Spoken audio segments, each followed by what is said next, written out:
and welcome everybody to HITRUST Secrets. We meet weekly to talk about any experience, questions, issues, triumphs of HITRUST certification and the journey to HITRUST certification, whether it's your first time through it, whether you haven't even started on that journey yet, or whether you're a longtime veteran and want to spill the secrets that made it successful for you. So I'm Sue Richards. Donna Nodson and I have lots of experience. We've gone through this many, many times, and we are your hosts for this, but by no means tracking or facilitate. Well, we're facilitating the discussion, but in no means controlling the conversation. So if there's any questions that anybody has top of mind, we can kick off the topics.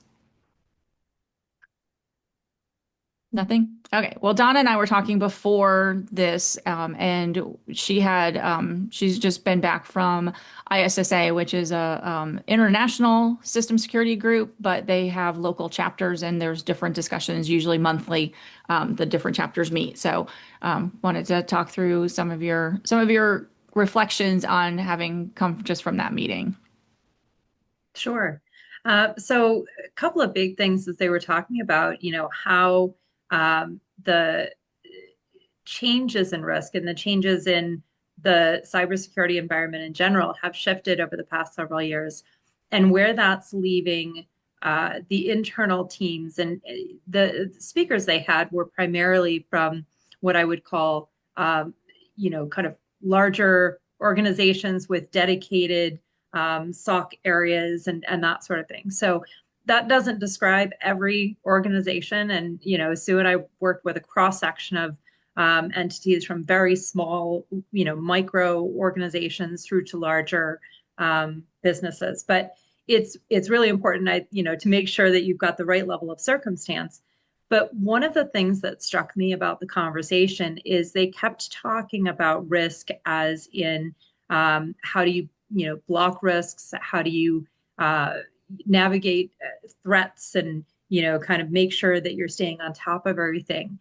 And one of the things that I didn't hear is how to really change that risk perspective and change it into an opportunity, specifically a competitive advantage, because a lot of the companies in most spaces that technology applies, where people would be interested in what we're talking about here, are heavily competitive spaces. There are, if not direct competitors, at least alternatives.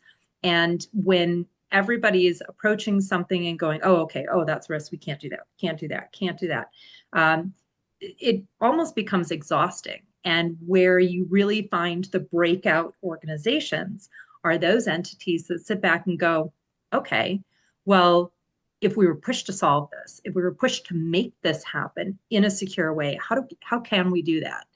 Just really changing that game, changing the conversation into much more of a proactive, how can we use this to our advantage and somehow get ahead of the competition in our sector?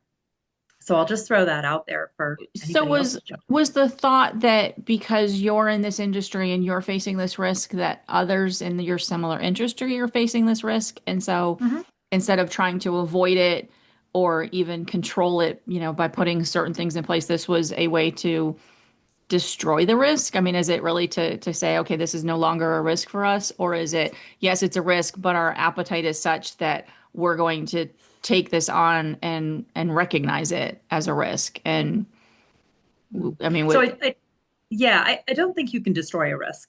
I would love to think that we could, tease all the hackers in the world with something so fabulous and, sparkly that they would all go in that direction. But the reality, it doesn't work like that. I think the word you used, appetite, is key. So if we block every risk, we can try to block every risk for our business, but what you'll end up doing is blocking business. And well, so so really we're talking threats. We're it, talking it's threats and threat actors and trying to see how we can use that to our advantage to yeah. say we conquered this threat better than our So competition, as opposed to trying to control it or contain it or push it away. We're actually embracing it and saying, yes, this is a risk, this is a threat to our business, but mhm. we figured out a way to kind of harness that and To either harness it or or navigate it in a way that is simply more creative. They were talking about USBs a lot. Like, why would you need to, download 200 bank accounts to a USB? I can't come up with a legitimate business reason for that. But let's say there is. Let's say there is a legitimate business reason why you need that. Maybe it's to have a private conversation with, somebody running an elite, financial, and they don't want to do this, online or whatever. Like I said, I can't think of a legitimate reason, but let's pretend there is. How, instead of just blocking all USBs and saying, nope, nope, nope, nope, nope, can't do that. What if there was a way, and in my mind goes to something like a digital Swiss bank safe deposit box room. Can you come up with something that's so far-fetched in the first instance, but then actually start crafting it, start down that road of ideation to go, well, how would we make it a reality if we could? Whether it's two keys to get into that room, and it's monitored and that sort. I don't know. That was one thing that kind of kept coming up, and I know that a lot of the threats that are create noise for an organization are actually not bad actors. They're simply regular business users running up against walls and being told, Mm, nope, nope, can't do that, can't do that. yeah. So it's trying to separate out that noise, and where you're getting a lot of noise that are not authentic threats, but in fact, business users running into a wall, how can you break that wall down? How can you change how the teams can navigate that? Yeah. And I think for something like that, you definitely need to get out of just the IT focused solutions Mm-hmm. and really bring it to the non-technical users. And I think there was a key point in kind of my understanding of kind of getting out of the ivory tower of IT or InfoSec and really talking to people about, what is it that they're trying to do Mm-hmm. and how can we help with that? For example, there was and I think I used this a couple weeks ago. There was an end user that had emailed into our security help desk and said, been waiting for this person to get onboarded. They don't have their computer equipment. Is it okay if I email them some work through Gmail? And again, it wasn't somebody trying to circumvent controls. It was strictly, I just need to help get the job done. Mm-hmm. And recognizing the focus was I need to get this person productive. The solution wasn't what the solution was that they had come up with. There was a better way. Let's expedite, IT equipment. But so I guess that's kind of to your point to say, okay, if this is a problem, I think especially using AI in help desk tickets and things like that, you can kind of help see what some of those general trends are. What Mm-hmm. is the most pressing thing? Is it Right. password changes? Is it user credentials? Is it hardware equipment, USB drives, to your point, and saying, Mm-hmm. okay, well, how are people thinking they need to solution it? And then instead talking with the non-technical people and going, okay, what really would be, what's the key thing that you're trying to do, the underlying issue that you're trying to solve, where you're coming up with this solution, which is not a secure solution, I Mm-hmm. guess is, Yeah, and I would jump in with, and Chris and Stephen, feel free to jump in at any point. Of course. I don't mind being interrupted. But in that spirit, so I would say, how many, situations are there where equipment is late, or they're trying to email somebody outside of the organization who naturally wouldn't have company equipment anyway, and how are they solving that? Because you can't just email people inside your organization that have company equipment. So there must be other mechanisms for sharing files, sharing data, that potentially could have been employed and weren't in this particular circumstance because it either wasn't readily available mhm. or wasn't seen as a viable option. And saying, okay, well, if it's only this one user, okay, we probably don't need to solve for that. But if this happens on a regular basis, how can we immediately go to that next tier plan, or even proactively, we know that people are going to start their first day and not have equipment, and be able to communicate out with them in order to get everything a little less stuck. Yeah, the thing Yeah, you and guys are describing are ambulance chasers. Mhm. So, like they saw the latest threat feed and like Mm.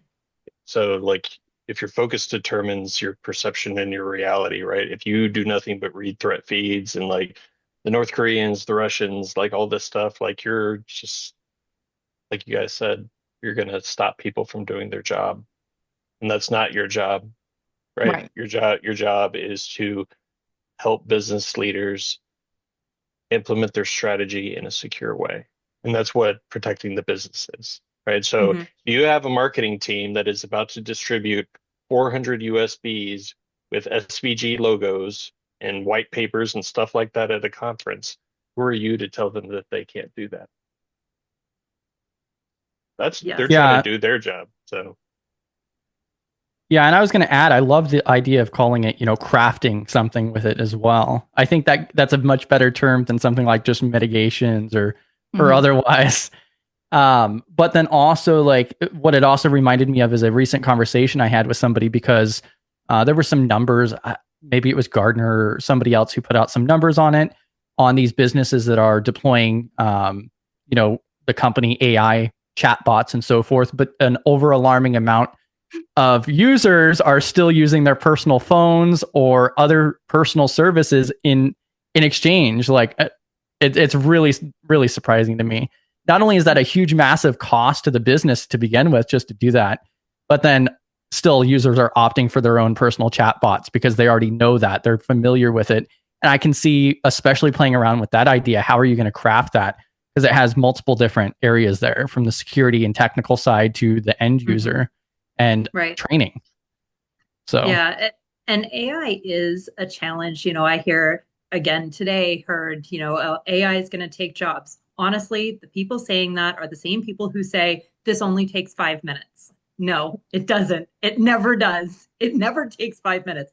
There's, as a general rule, everybody should assume nothing takes 5 minutes. And I've run more stuff through AI and got, things back that are riddled with errors. I wouldn't trust AI beyond my own QA of it. And that's where I, really look to absolutely there is a powerhouse behind AI. I use it because it muscles things up. It makes my wording sound better. It, shifts what I can accomplish in a very short amount of time. But I look at companies and they're like, oh, well, we've got this internal, everybody has to log into it. Okay. And so you've heard me say this before, you know where I'm going with it. But what about the divisions of your business that actually shouldn't be sharing information across with other? It's not open, right? If you have an information security team that is talking about procedures, specific procedures, and maybe using AI to get to answers faster, you don't want everybody in the business jumping into that same data lake. That would be horrendous. You want that, ring fenced in a very specific area of your company's AI that only permits certain users. The same with shareholder, information. You might use AI to muscle up that report or to get the numbers together faster, which still have to be reviewed. Don't assume they're correct. But not everybody should have that information. Publicly traded companies, there's usually a named list. So only those named users should have access to the AI area that has that data lake. So those are just a couple of examples where I see people going, oh, well, we've got AI internally and it's within our federated access, so we're good. And that's yeah, just, that makes my heart beat faster and not in a good way. Well, and I mean, I guess it begs the question of how much do you take the humans out and let the machines do it versus how much do you trust to the humans? For example, password management. It's always difficult. I remember some of the biggest hacks are the help desk believed this end user was really the right person and handed them a password. And so to your point of, okay, well, how do we embrace that risk and make it a competitive advantage? We allow people to self-serve resetting their passwords. And so that's now the de facto standard, is that let Mm-hmm. the machine figure out if this is the right person and do all that. So this is kind of that next step of it in an AI situation. You're like, okay, well, how much do I leave to letting the machines lock this down Mhm. versus how much do I still run it through a person to verify before that information is shared, or that, that risk is fully mitigated or crafted, that solution is crafted. Yeah, and there are even some more advanced credential solutions that have environmental factors which they can detect and identify and go, oh, okay, yes, I know that this is the right person based on a lot of things that isn't just about their password. Hmm. And so those things are becoming more mainstream and they're helping fight that battle. But it's just looking and trying to get that leg ahead where protecting the business goes back. And Stephen, you touched on this. Protecting the business isn't just about navigating threats. Protecting the business includes the bottom line, it includes the top line, and it's looking at the business as a whole for how it can exist in 5 years and 10 years. Protecting the business goes so far beyond just trying to stop threats.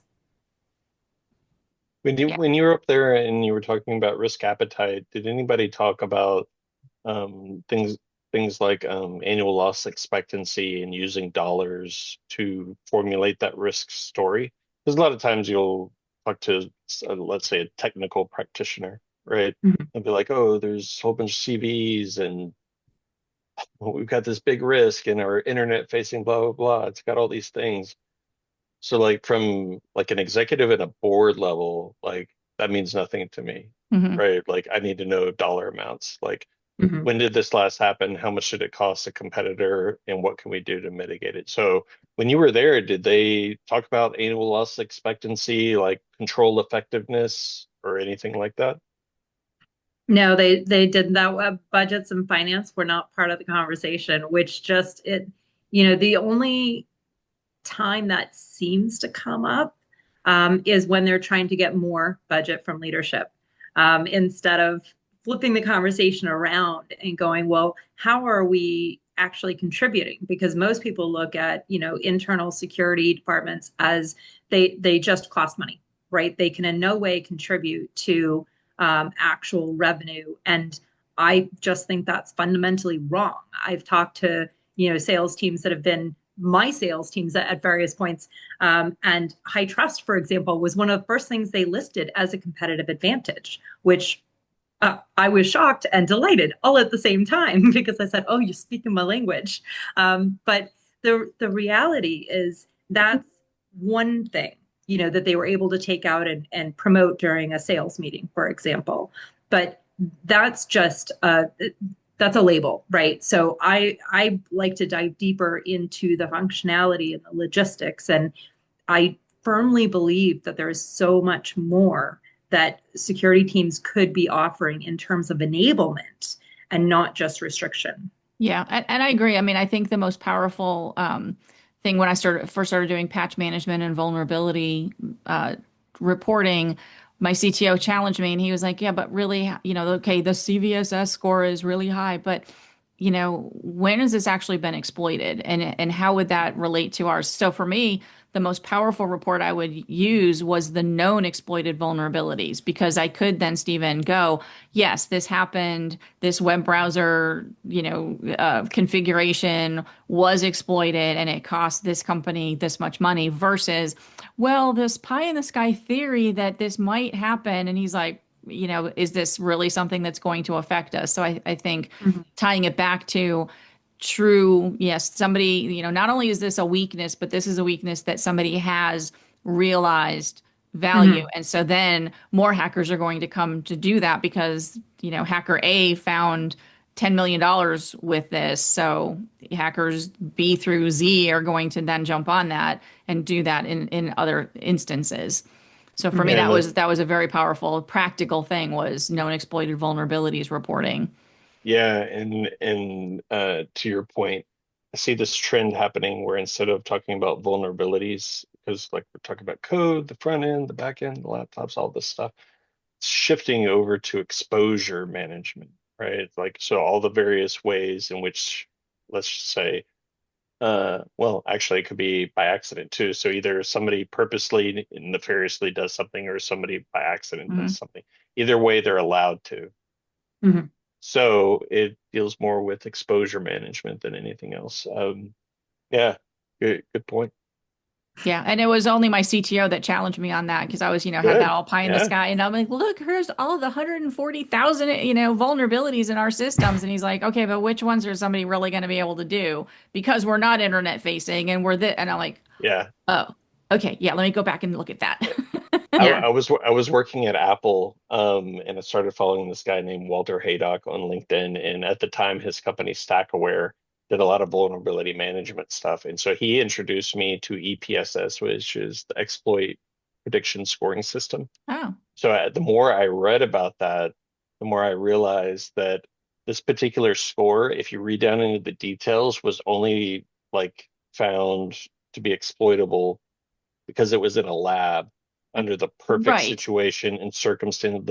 There was an Hmm. eclipse, the power Yeah. plug over here didn't work, and they had a ring Hmm. light, And they used like a all modem, of, and yeah, exactly. yeah, Yeah. exactly. And it's like all this stuff, and it's like ignore, cross through. So Right. so I used that to narrow down the list and the focus, because often I think it was PCI at some point this year said you have to get rid of all vulnerabilities. I might have read the headline wrong or something like that, but previously it was like critical and high, prioritize that, and now it's more medium and low. So like I got rid of, I think, something like 80% of the vulnerabilities by using an Right. extra step to filter down the full list. And then when you only have, 10 vulnerabilities to manage through, let's say a quarter, as opposed to 1,000, like Right. it's so helpful. Like to Hmm. ask Hmm. those questions like your CTO did. Exactly. One of the Yeah. other approaches. Oh, sorry, Chris, you want to jump in? Oh, I was just going to say, yeah, you guys were talking about like the communication factor. And I think that is one of the big struggles, especially nowadays, with a lot of these different departments being, pretty much siloed to an extent. I think it makes it a lot easier to be able to do that communication. But I've noticed being able to position the value add. Why are we doing this? Like, okay, you guys want this. And I think that's really something to be stressed on, is being able to, explain that to the shareholders, like Hmm. where is the value here. It's something that just seems overlooked too often, especially when they start glossing over. Yeah, it's completely agreed. And that's where it goes to not just what the 1,000 different potential causes of a situation are, but what is the impact? And if you can narrow down the potential impact situations to your organization, doesn't matter what caused them. Stephen, you'd mentioned, like, was it by accident? Was it on purpose? If you're looking at the potential impact and what you would need to do or how you're managing that, doesn't actually matter on the intent. You can come up with 25 different situations which would deliver that same impact, and then trying to focus on, well, how do we then figure out how that impact can be avoided, managed, dealt with. So, going beyond the mitigation and going, right, well, how do we recover from it? Because if we can recover in 24 hours, well, then it was a blip. If it takes us 2 weeks or 3 weeks, what was the server organization 2 years ago that had like a redundant server? I was actually one of their customers, and I can't remember because I don't use them anymore. But they had basically they had people who had hard drives in their homes that were locked out of them. And it took them weeks and weeks, if not months, to recover from that. And it was an incredibly frustrating situation where they simply were unprepared for the end impact of whatever situation caused it. Don't know that we'll ever know the full picture. But those are exactly the types of scenarios that you just have to jump in and go, right, how will we recover? The recovery fast is what drives the business. That's protecting the business. It's not just trying to make sure it doesn't happen. And if it does, oh, we haven't protected the business. No, the recovery is part of the protection. Looking at that next step and going, how do we bring it back up? How do we continue driving the revenue? Yeah. Yeah, I was reading something this morning that talked about in a crisis, communication is one of the first things that breaks down, and especially if you don't have, if you haven't gone through that testing, if you haven't gone through crisis management, it's Mhm. who can we talk to? You know, how do we get this war room together? But then also beyond that, how do we explain this to our shareholders, to our customers? You know, to Mhm. keep that trust going in the face of this adversity. You know, because you don't want Mhm. to say too much, but you don't want to say too little. You don't want to Mhm. minimize whatever's going on. And at the same time, you don't want to, you know, be the one crying wolf going, oh my gosh, it's horrible. So that communication piece is also very important. And I think, you know, so many businesses don't necessarily focus on business continuity.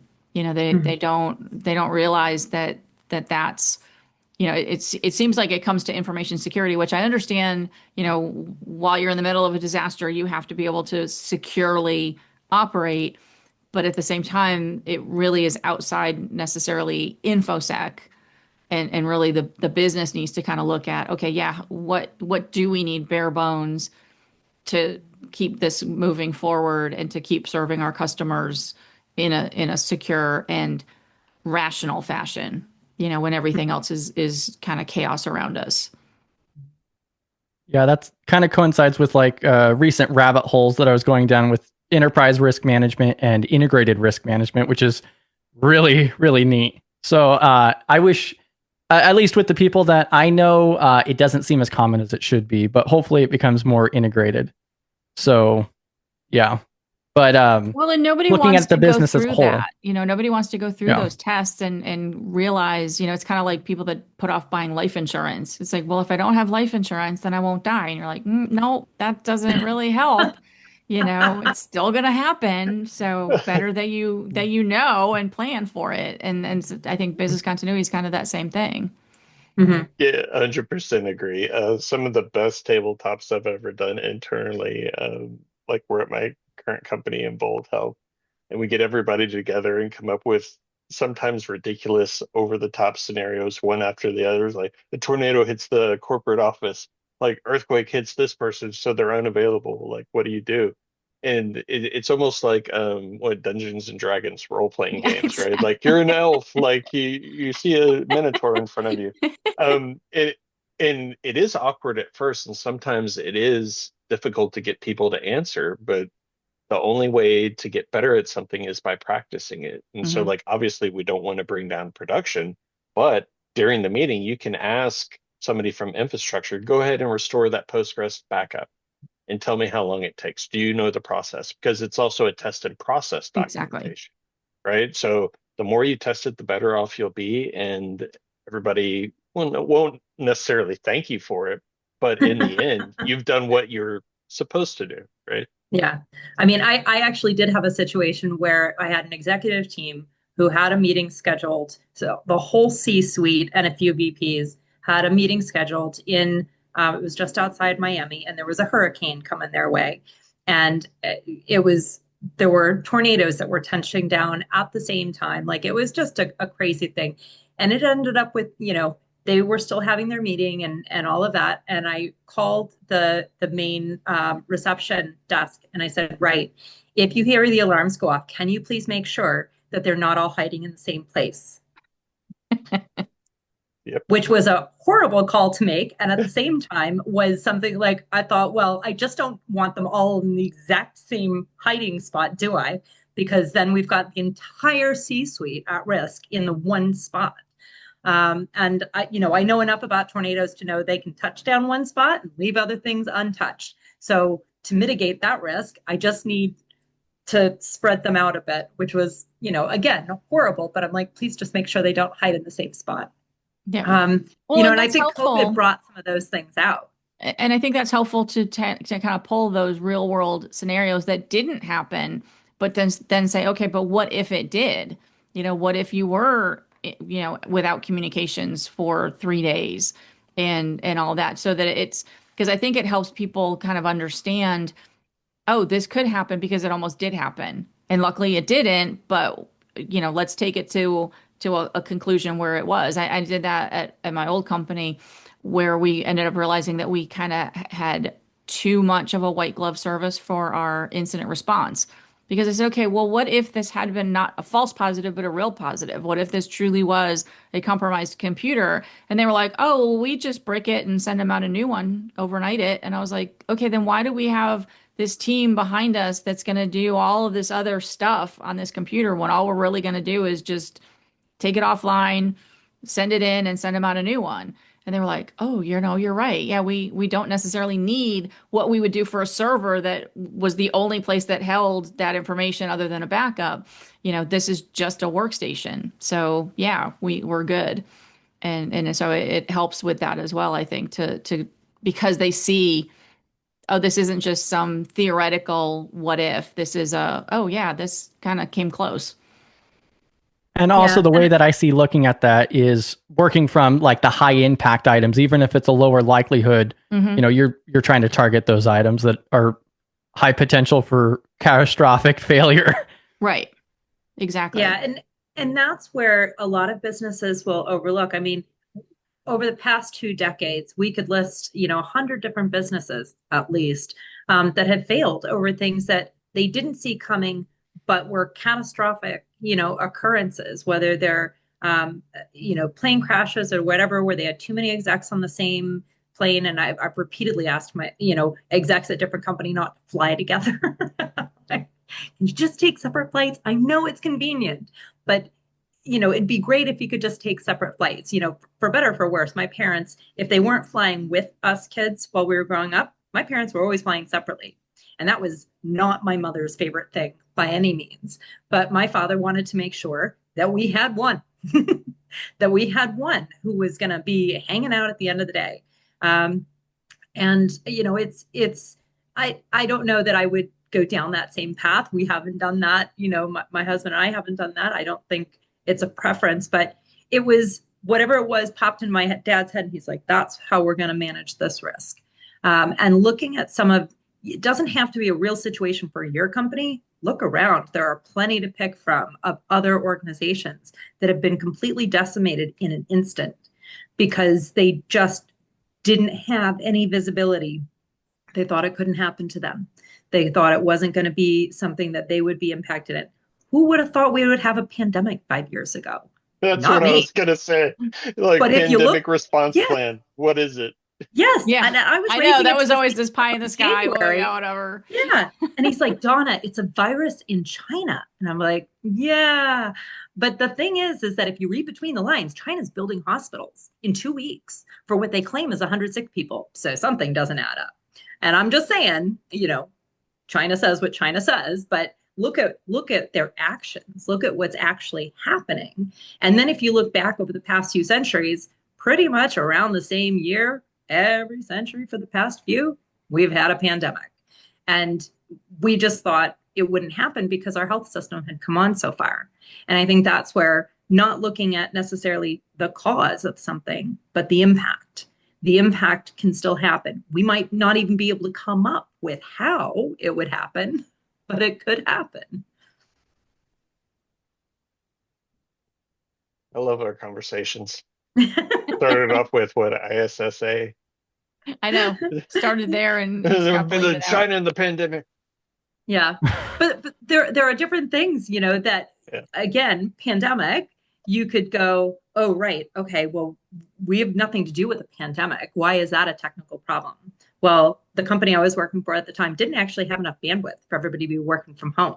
Yep. And so I flagged that up, and the InfoSec and the IT teams were, working together, literally like pulling everything. They had to go out to stores because supply chains had already been interrupted. They just weren't talking about it yet. And those parts were hard to come by.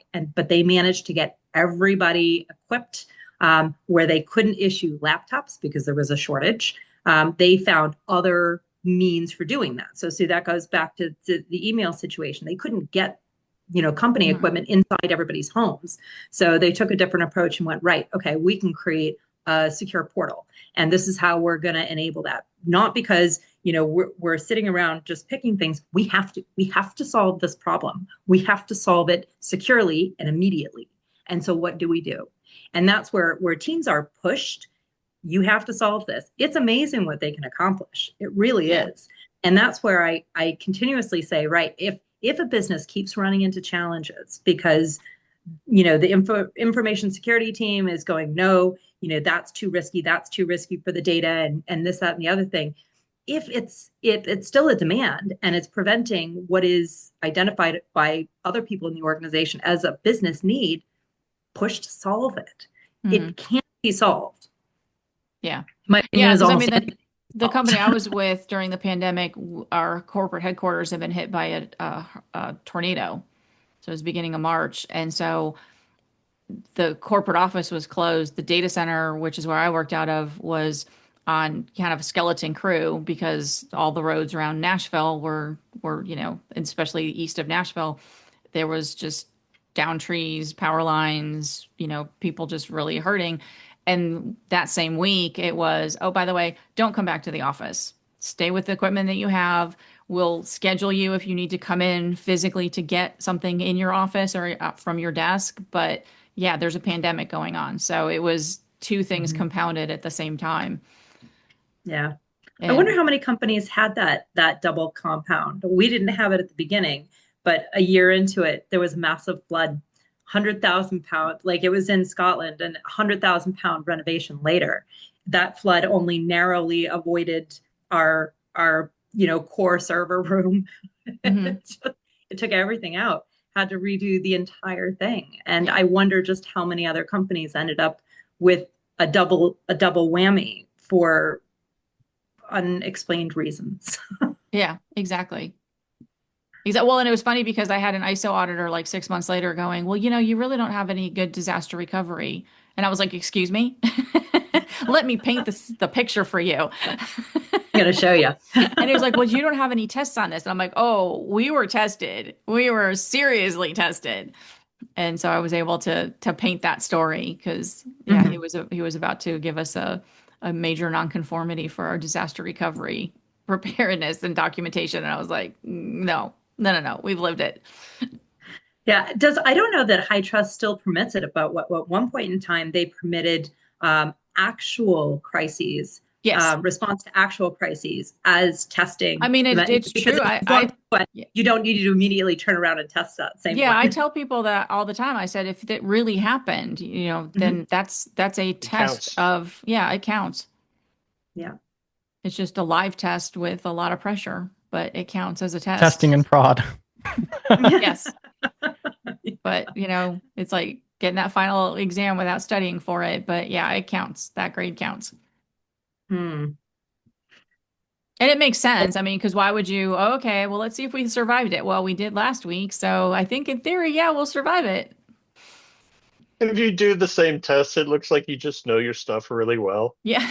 Right. It's all rehearsed. Exactly. That's awesome. Communication the second time around was perfect. Everybody we knew exactly what to do. And we didn't worry about I don't have that person's mobile phone number. I do now. I got the call tree right here. Exactly.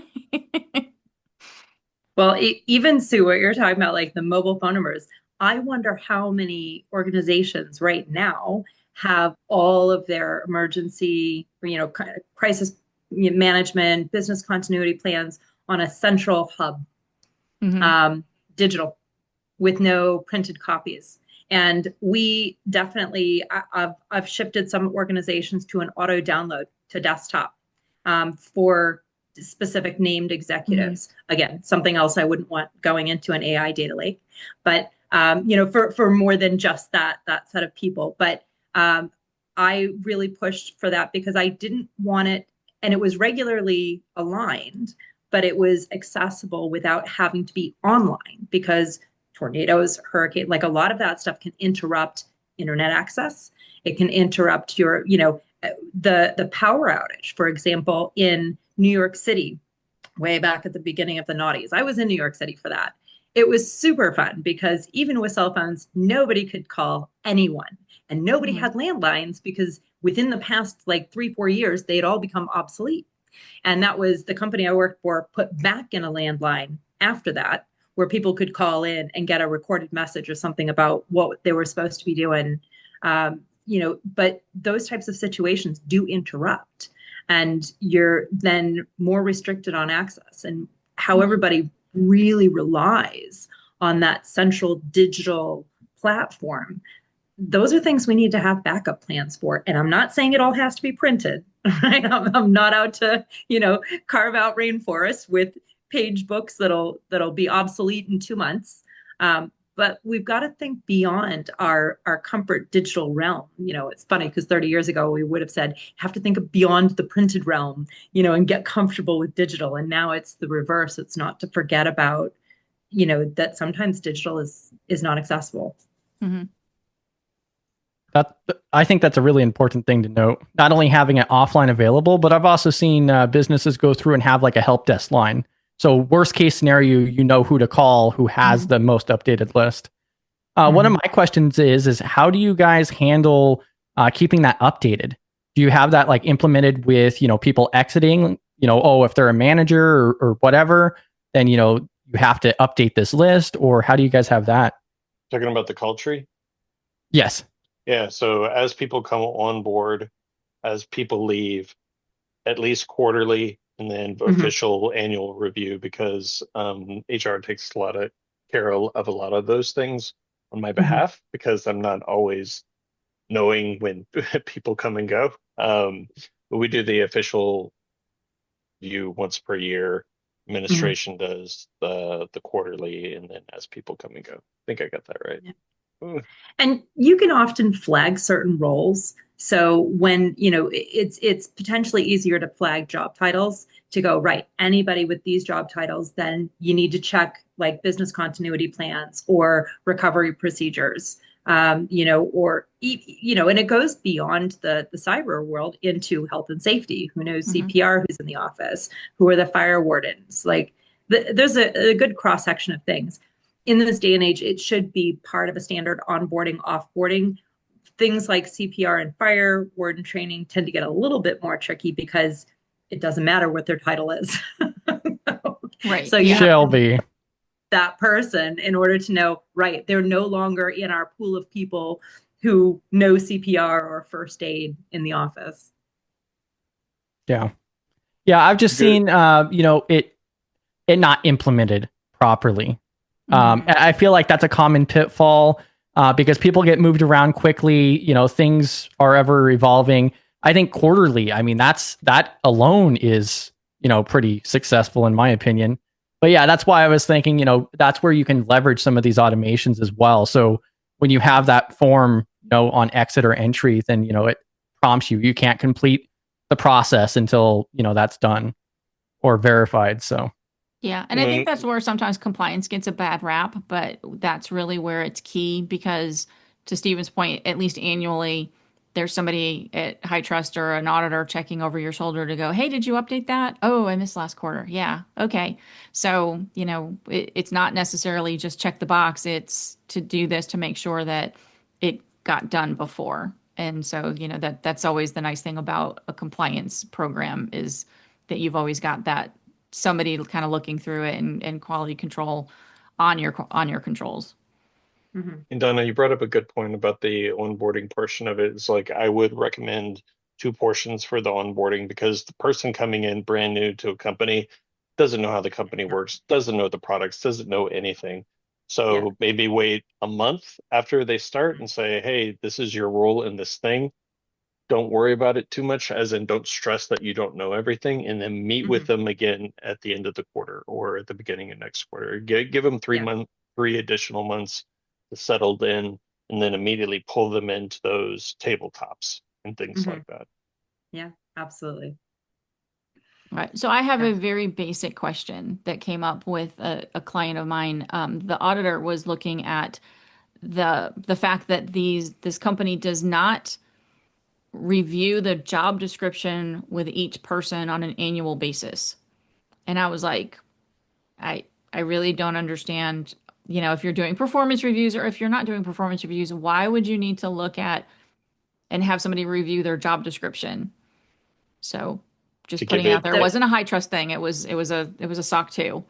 Risk classification. Yeah, it is risk classifications, which might have been updated. Sorry, Stephen, you want to jump in more on that? You got it. is risk classifications, which might have been updated. There could be nuances that are different from, uh, I don't know, 1 year to the next on if their role changed. And it could have just been based on somebody else was hired and they decided that was a good idea. So, it's now included. But what I encourage people to do, companies to streamline processes, is simply include, usually there's some sort of I won't say usually, there is often some sort of a letter that goes out on an annual basis to employees, whether it's with raise information or not raise information, or something that confirms ongoing employment, any change in compensation, potentially little tidbits about benefits changes. That's a great time and a very efficient time to include, like, link to the job description for whatever their role is, and the risk classification, because it's one thing that they have to read, that they know that it has like all these different bits in it. They usually have to sign it. So it is a very efficient single point that they don't want to, get something from HR once a month that they have to read through and then sign. And that gets to be a burden for HR. They don't need to be chasing everybody around all the time for signatures on things. Right. So, I mean, we're already doing an acceptable use, agreement every year. And I was like, well, I don't really think that's really part of that, because acceptable use is really everybody has the same responsibilities, other than the people that, have enhanced privilege access and increased InfoSec responsibilities.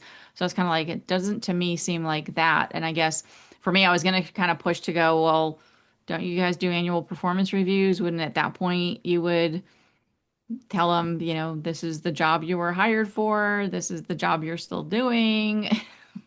And there's a marriage. There's a marriage between the written world and the practical world, where me as say I have job description that lists A, B, and C. Over time, as the business needs more and more of me, I get more and more privileges. Then I do a job shift and I go from director to individual contributor.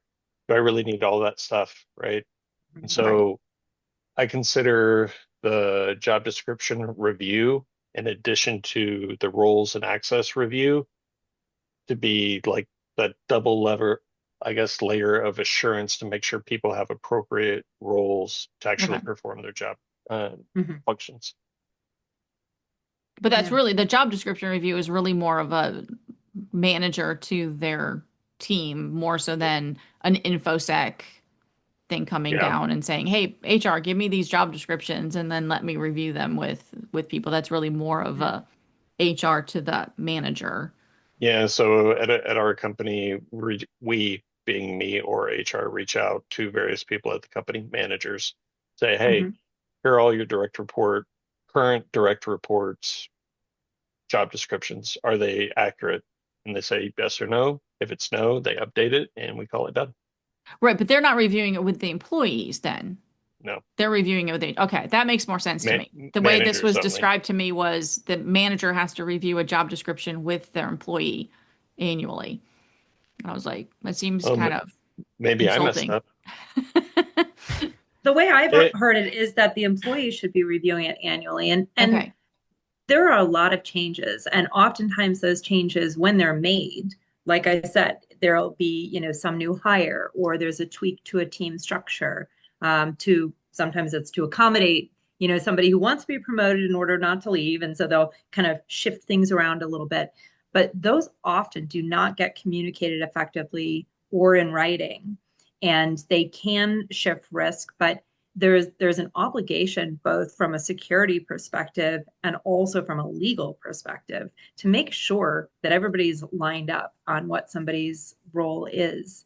And it can be super helpful on a lot of levels. So, I'll say that going through it like that has been very useful. Also making sure that because tying the job titles to the risk category then makes it, I've seen it make it a little easier on IT to go, right, okay, this equipment falls into the risk category, because of who it's assigned to, right? Because otherwise they've got to go through each individual person. They don't, IT often doesn't know the details of what everybody's working on, that's HR.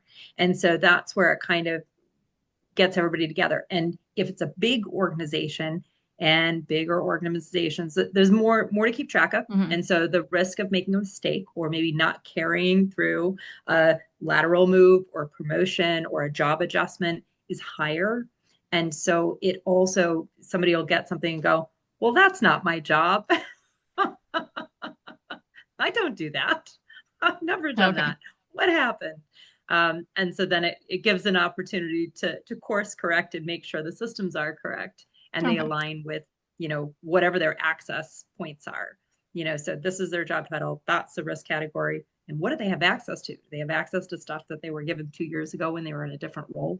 They don't. Yeah, I mean, and that's part of the user access reviews, the quarterly and all that, and that part of yes, they should be doing that. Yeah, that part of it I got, but I guess it's the actual responsibilities that they have, and tying it to risk, risk designations, I can more make sense from that.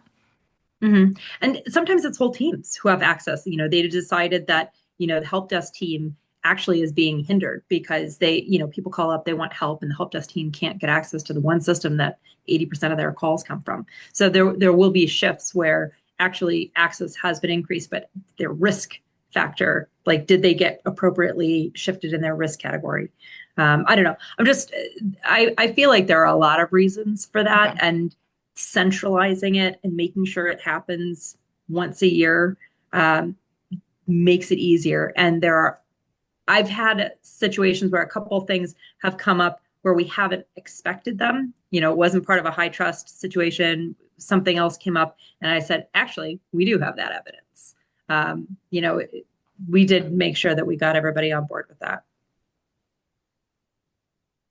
Cool. Anything else? I'm diligently looking for that control now. I found it in policy and procedure, but I'm looking for the exact wording. I might have to respond to the post on LinkedIn and be like, I found it. Well, see, and this is that's where AI could be very helpful. Just finding all those controls, because I had a controls repository that I'd created at one of the companies where it was an entire internal repository of all their HITRUST controls with hyperlinks going back and forth between the policies and procedures, so that if anybody went in to change something, they were responsible for checking all the controls that were connected to that and not changing it in a way that misaligned with those controls. But it was... it could be made easier. It was a bit Talk about solving that problem. That would be a great problem to solve. it was. But, when I solved that problem for how we were updating policies and procedures, I also created, Sue, you won't be surprised, a SharePoint page with all that information. And then when the HITRUST auditors came around, it was export fully mapped. And it was a button. And it took me 30 seconds instead of the lengthy time it often takes people to map, to provide a map to assessors.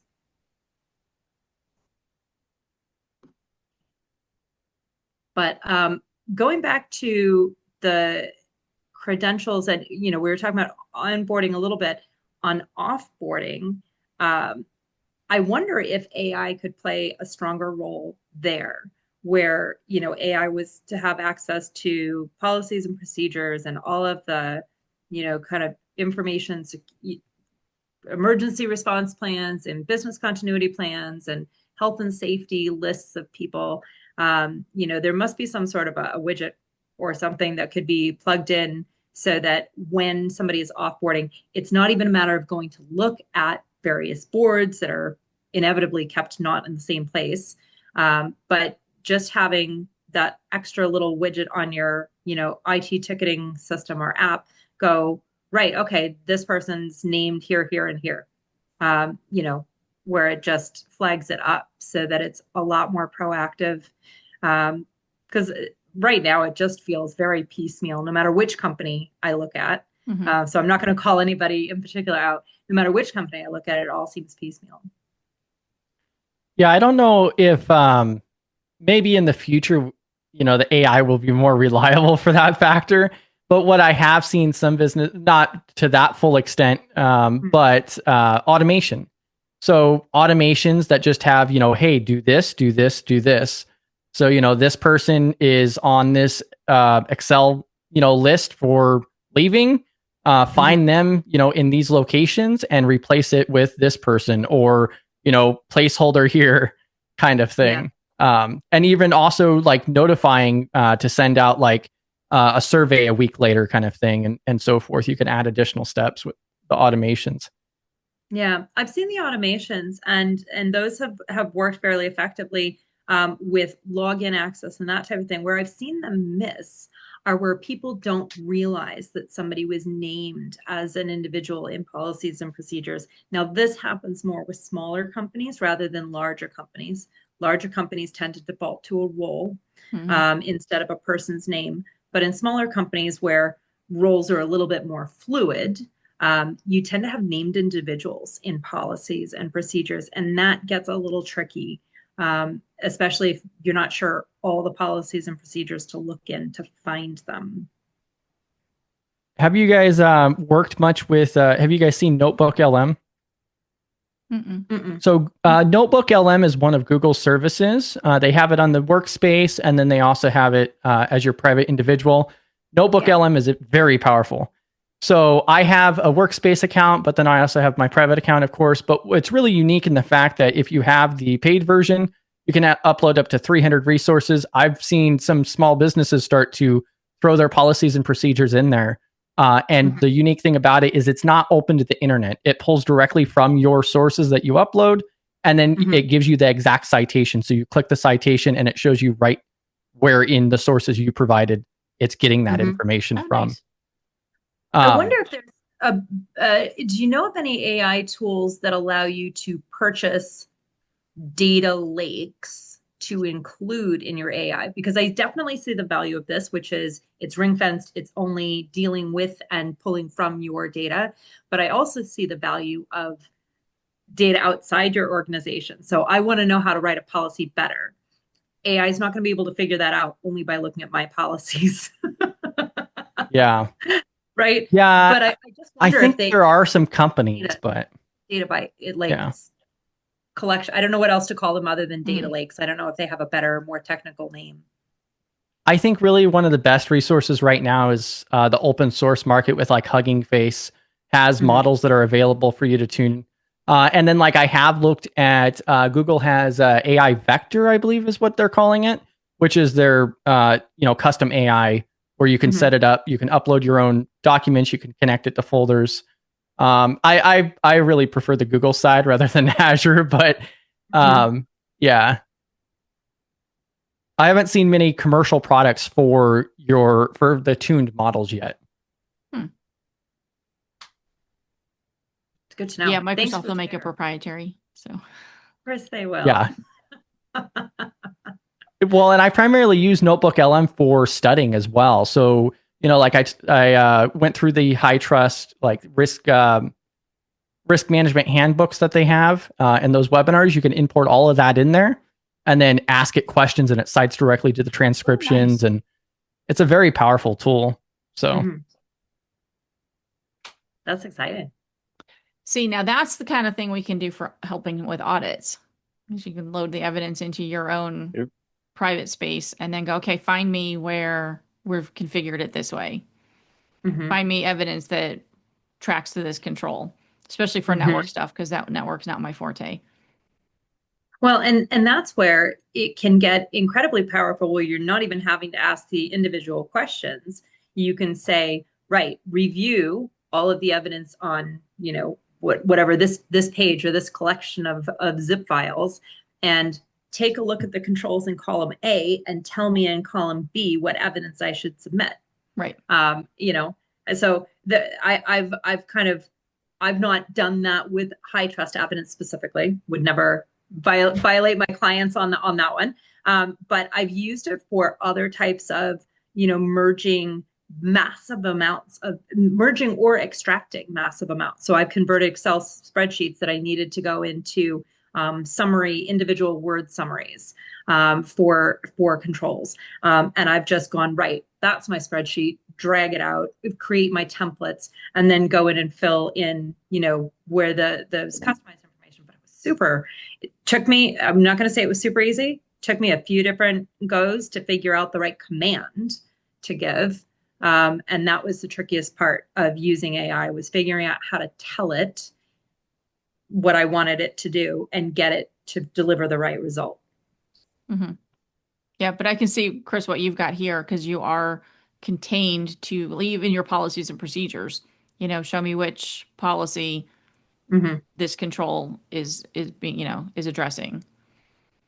Correct. And that's where I really see the advantage and where it's moving towards, is having these controlled environments where it's not calling out to the web, it's not using tools, it's using what you provide it. And then it has a local model to it that's tuned for that purpose. Right. Just like you were just explaining a moment ago, where, hey, here's these requirements. Are we in compliance based on these policies here? That should be 100% possible now already if somebody could develop it. Right. Yeah. And then take it to the next step to say, okay, to your point, Donna, what evidence do I need to prove that that's implemented? Yeah. Because, I remember especially procedures. Procedures were always the most difficult. Everybody had their procedures in maybe a Jira repository, but it was a matter of knowing, well, this person from the infrastructure team used this kind of terminology, and somebody from an engineering team used slightly different terminology. So it was never the same author. So it was always difficult to go back and find the procedure that would show for that particular control, because somebody might have called it one thing, but then you're dealing with somebody else's perspective and terminology and all of that. So to have something that could do that, to say, okay, show me the software development lifecycle, because maybe the Sony didn't call it that.